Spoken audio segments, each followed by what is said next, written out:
Zinc সমৃদ্ধ ব্রি ধান সহ বোরো এবং আমন মৌসুমের 7টি নতুন জাতের উচ্চ ফলনশীল ধান বীজ, 7টি আলু বীজ ও 3টি আখ বীজ আগামী মৌসুমে কৃষকের মাঠে আসছে।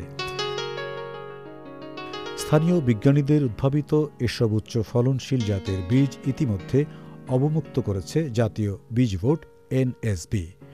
এসব জাতের মধ্যে আমন মৌসুমের 3টি হাইব্রিড, 2টি উচ্চ ফলনশীল জাত এবং বোরো মৌসুমের জিঙ্ক সমৃদ্ধ 2টি উচ্চ ফলনশীল জাতের ধান বীজ রয়েছে।